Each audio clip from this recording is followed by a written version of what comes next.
Welcome back to The Breakdown with me, NLW. It's a daily podcast on macro, Bitcoin, and the big picture power shifts remaking our world. The Breakdown is sponsored by NYDIG and produced and distributed by CoinDesk. What's going on, guys? It is Sunday, August 8th, and that means it's time for Long Read Sunday. And this week, since we've had so many big, heady things, I thought I'd do something light and little for Long Read Sunday. So, of course, I picked an essay about the end of the dollar's global reserve status and what comes next.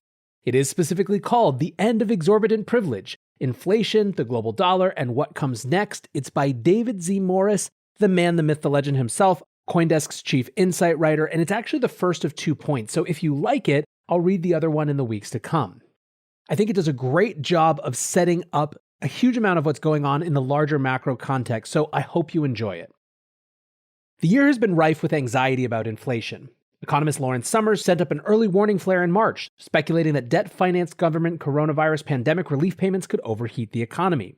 Summers got some vindication from consumer price index numbers this summer, including 5.4% annualized CPI growth in June. Inflation terrifies people for a lot of reasons, including its erosion of the purchasing power of wages and the value of dollar-denominated debt.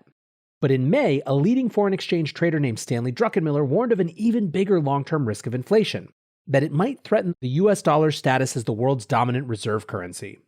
The US dollar is overwhelmingly the preferred currency for international trade. For instance, the huge global oil trade is dollar-denominated and settled. The dollar is also the most widely held foreign currency in central banks. This produces major economic benefits for Americans, what has come to be known as the exorbitant privilege of the dollar, and its decline could harm the US economy. We're still miles away from the kind of hyperinflation that can truly wreck a currency or an economy. Argentina is currently dealing with 50% inflation for comparison. There's also a lot of evidence that current US inflation is highly concentrated in a few sectors, and bond investors have remained stubbornly skeptical of inflation doomsaying. But whether inflation pushes things along or not, it's clear the dollar's reserve status is already under pressure. In May, the dollar's share of global reserves dropped to a 25-year low. Since 1999, the dollar's share has dropped from about 71% to just below 60%. And the competition is only heating up. The Eurozone has begun issuing debt that could make it a more viable reserve. China has spent more than a decade trying to make its currency more appealing internationally, including, some observers argue, through its creation of a central bank digital currency. And the adoption of Bitcoin as legal tender by El Salvador hints at the possibility that a digital currency or other exotic instrument could become part of the equation. So what's causing the decline, and why could inflation accelerate it? If the dollar's retreat continues, how serious would the impact on the US be? And how viable are the leading candidates for taking up the dollar's mantle? What is a reserve currency? In the 21st century, reserve status is not an official designation, but rather a competitive position based on which currency is most trustworthy and most useful for global trade. That means the dominant reserve currency can change. Before World War I, it was the British pound. As recounted by University of California at Berkeley economist Barry Eichengreen, the dollar continued to gain dominance as the US sold arms to combatants around World War II, increasing its gold reserves. That transition also reflects the general rule that dominant global trading nations tend to have dominant global currencies. Businesses or governments needed to hold American currency to buy American products, and the United States remained the dominant global manufacturer for many decades after the end of World War II. Some countries also hold various currencies for use in stabilizing the global price of their own currency. If the pound drops against the yen, for instance, the Bank of England might sell yen from its reserves to try and bring prices back down. This is the basic mechanism that algorithmic stablecoins try to mimic. Exchange rate policy has broadly shifted over the past century, though, and fewer countries now have formal currency pegs that demand large reserves. Utility for trade and currency pegging aren't enough to make a reserve currency, though. The dollar also came to make up more and more of foreign central bank holdings because it was trusted, in part because it was backed by gold under the Bretton Woods Agreement. After the end of the gold standard in 1971, the dollar retained its dominance not just because of US economic strength, but because of trust in the stability of the US government and its economic policies. The lack of any viable alternatives to the dollar, though, has also been crucial to its continued dominance. That may still be its best defense today. Why might the dollar lose its reserve status? There are at least 4 headwinds that could plausibly threaten or at least weaken the dollar's position as a global reserve currency. They are fiscal weakness, the national debt, monetary weakness, inflation, political instability, or problems with the structure of the market for treasury bonds. Most international reserves are held in the form of bonds, which are a form of loan. That means reserve status depends on a country's ability to pay off those loans. In the case of the US and the dollar, Repayment is a long-term concern according to Stanford University economist and bond market expert Darrell Duffy, but not for the next few years or even the next few decades. Inflation is at least potentially a more immediate threat. One major article of faith that helped the dollar gain reserve status was that the US would not start indiscriminately printing money, because dollar inflation would erode the value of dollar-denominated international holdings. The French franc lost its reserve status in the 1960s when the cost of the Algerian Revolution drove the French government to print money. While the bond market has so far ignored the threat of inflation, it could easily turn on a truly irresponsible administration. That said, Eichengreen argues that there are many factors that are more important than low inflation for a dominant reserve currency. Economic stature is key, which explains the long-term decline in dollar reserves. The rise of Japan, Mexico, Korea, China, Brazil, and many other countries as productive hubs means more of their currencies are circulating around the world as trade instruments than in the mid-20th century. The US now produces only a little over 10% of all global exports, making the dollar less and less useful for trade. But it remains a uniquely powerful economy, which seems to explain why US bond markets haven't buckled under inflation fears. The continued appetite for treasuries reflect the belief that a surge of debt spending right now will shore up the US economy in the long term, and that it's a worthwhile trade-off for some inflation risk. Equally crucial is the openness and reliability of financial systems themselves. This includes a stable system of financial rules and institutions that can quickly convert bonds or other instruments into cash. There was a scare on this front last March when the start of the pandemic triggered panic selling of US bonds that overwhelmed treasury markets. The good news, according to Duffy, is that this was a problem of market structure related partly to bank reserve requirements, rather than a lack of demand for US treasuries. But he says fixing problems in the treasury market is necessary for the dollar's continuing health. Buyers want treasuries because they can be liquidated quickly, he says. The concern that the market's not going to work could change the price at which the Treasury can sell bonds in the first place. Finally, political stability, trust, and transparency are also important for currency dominance. This is a continued barrier to adoption of the Chinese yuan. But it's also a rising risk for the US, given what some see as trade hostility, rising unrest, and anti-democratic efforts by some US political factions. The good news is that right now, most of the threats to the dollar are either gradual or fairly far out on the horizon. In the short run, there's no serious risk of dollar displacement, says Yahya Fanusi, a former CIA analyst and adjunct senior fellow for currency issues at the Center for a New American Security. Still, if and when enough of these underpinnings fail, the world could turn away from the dollar incredibly quickly. There's an assumption that a reserve currency benefits from incumbency, or what the tech world might call network effects. But history teaches us that those effects are hardly determinative. The US dollar itself first overtook the British pound in international finance in 1925. Just 10 short years after the founding of the Federal Reserve in 1914. One of the most important developments in this space is that community banks, regional banks, and credit unions can now start offering Bitcoin to their customers. That's right, checking, saving, and now Bitcoin. It's all happening seamlessly thanks to a platform by NYDIG that offers institutional-grade custody and compliance.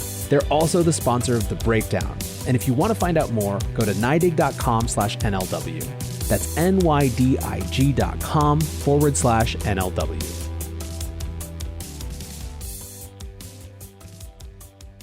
Why would losing reserve status hurt the US? Running a global reserve currency isn't all wine and roses. US Treasury economist Kenneth Austin has argued that reserve status harms the US economy and manufacturing in particular, because it makes US exports more expensive. But the current consensus is more focused on some major advantages the US and its residents gain from the dollar's reserve status. Some of them are matters of convenience, such as the ability of US travelers to pay with dollars around the world, or the ease with which US businesses can manage invoicing and exchange rate risk. But other advantages are more profound. The most striking is what's known as seigniorage, that foreign governments are willing to trade $100 worth of real goods and services for a $100 bill that only costs the US Mint a few cents to produce. The same more or less goes for treasury bonds. This produces some pretty astounding effects. About $500 billion in US currency circulates worldwide, along with about $7 trillion worth of US government bonds. Those ledger entries were granted in exchange for things like manufactured goods from China that have immediate material impacts on American quality of life. Eichengreen describes this as an asymmetric financial system with the international community supporting American living standards and subsidizing American multinationals. In theory, this is justifiable because dollars and bonds can in turn be used to buy goods back from America. Both bills and bonds are essentially debts. But reserve currency status limits this backflow because the dollars are held as a long-term store of value. Bonds, as long as they stay trustworthy, can stay parked in foreign banks for decades. The $500 million or more in US cash circulating internationally, meanwhile, is at least as likely to be used for transactions between third countries as it is to come back home and make a claim on goods. So that's about $7.5 trillion worth of goods and services that the US has obtained at a fire sale discount. The torrent would not just slow, but potentially reverse as the dollar's reserve status declines. This would most likely be a gradual process with incremental effects, as we've seen with the dollar's declining share already. But a run on the bank is also a possibility. If the dollar experiences a sharp shock, let's say something on the scale of a second US Civil War, foreign nations would move quickly to trade dollar bonds for superior assets from US entities. There's nothing to stop this without implementing currency controls, which would ultimately end reserve status in itself. Such a rambunctious unwinding of the dollar would be hugely damaging. But that kind of collapse would most likely only follow events so catastrophic that reserve status will be the last thing on our minds. For France in the 1960s, the death knell was out-of-control spending driven by the desperate attempt to hang on to the last shred of its empire. For England in the 1940s, it was a full-scale Nazi offensive. But unless things were already really disordered in the US itself, a slow decline in the dollar's relative importance wouldn't actually trigger disorder or impoverishment. Seigniorage is nice, but the $7.5 trillion that the US has gained from it over several decades is only about one-third of its annual GDP. According to Eichengreen, seigniorage is only the 23rd most important factor in America's global economic status. The US also enjoys very cheap borrowing thanks to the dollar's reserve status, lowering its interest payments on all those bonds by hundreds of billions of dollars per year. The US government can even borrow at 2 to 3 percentage points below what it earns on its own foreign investments.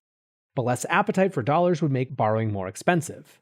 That could be the biggest threat losing reserve status poses to US domestic economic security, since it would sharply reduce government revenue available for domestic spending. Finally, the dollar also grants the US some less tangible benefits in geopolitical power. The status quo for US national economic security is that we have tremendous leverage, says Fantasy. We can enforce policy interests with sanctions, all that stuff. While it's hard to put a dollar value on the power of international sanctions, you can imagine it's a tool that US political leaders don't want to lose. What comes next? Global currencies are effectively in competition for use in trades and reserves, with convertibility and stability the key metrics. After World War II, the dollar's reserve status was preserved in large part by the lack of competition. The economies of France, England, and Germany were quite literally reduced to rubble, and a series of devaluations linked to rebuilding efforts and imperial decline severely eroded faith in the pound and franc. The landscape now is much different. The euro, the yen, and the yuan all have some features that would make them viable global reserves. And China in particular has been aggressively pursuing greater international yuan flows for at least a decade. The development of the digital yuan has been widely interpreted in the West as a part of that strategy, for instance. But despite some declines, the dollar has held onto its reserve and trade dominance. At least for now, experts believe each of the potential dollar competitors has some fatal shortcoming that makes it less preferable. Japan, for instance, holds most of its debt domestically, making it unavailable for reserve holdings. China has domestic policy priorities that conflict with its reserve ambitions. In an upcoming companion piece, we'll be going into the strengths and weaknesses of competing fiat currencies in more detail. We'll also be exploring the viability of a new kind of reserve option, cryptocurrency. The idea of cryptocurrency as a global reserve hit the big time when El Salvador declared its intent to hold Bitcoin, though not explicitly as a reserve. Crypto has some appealing reserve properties, including its openness and liquidity. Even more appealing may be that a true crypto like Bitcoin would take monetary management decisions and the power to abuse them away from any single country. The idea of crypto reserves is novel and strange, and it would involve a lot of challenges, uncertainty, and structural changes, all of which we'll dive into in that forthcoming companion piece. But crypto also has more legitimacy in mainstream economics than you might guess. Former Bank of England head Mark Carney has proposed a synthetic reserve currency using some crypto-like technology, and Forex titan Stanley Druckenmiller has said he thinks some sort of crypto will be the next major reserve currency. Time will tell, but at this point, I wouldn't count it out. Back to NLW here, and I'm not going to say too much because I think it's pretty clear that we need to read the second piece now that we've read the first. But I think what's really important about this is setting the framework for these larger questions about where crypto fits in the monetary system. It's not just crypto versus the US dollar, it's also where the US dollar sits relative to the rest of the world. This is a geopolitical power game, not just an internal domestic question, and that's why it gets so heightened so fast. Now, if you're really interested in this, go back and listen to especially my first episode with Luke Grauman and my first episode with Lynn Alden. Just search their names and you should be able to find them. And if you have any trouble, hit me up at NLW on Twitter. We talk a lot about exactly these issues, and they're really, really good primers for more. So I hope you enjoyed this piece. Thanks to David for writing a great start of what seems like a good series. And until tomorrow, guys, be safe and take care of each other. Peace.